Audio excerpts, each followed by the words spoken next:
Tion ko ang isang iyong sa Diyos. Ang Ginoo kay nagsamyaw siya o kalinaw, alang sa iyang katawan sa nagatuo kaniya. O kanila nga nagabutang diha kaniya sa ilang paglaom.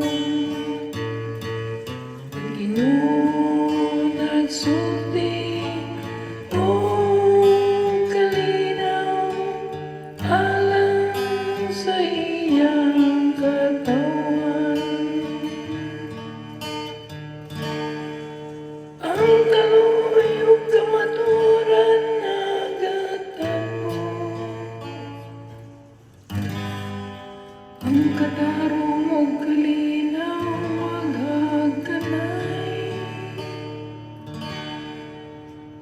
Ang kamatuoran mo gikan sa yuta,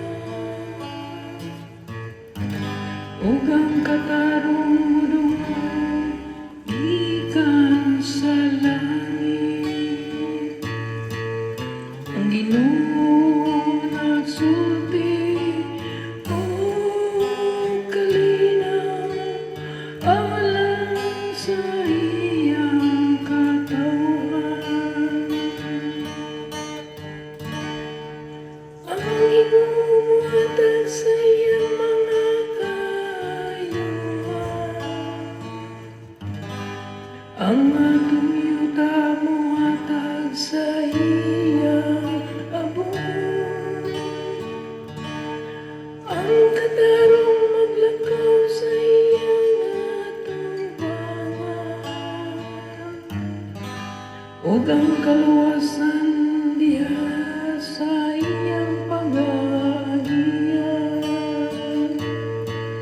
Ang Ginoo nagsulti o kalinaw, alang sa iyang katawan. Ang Ginoo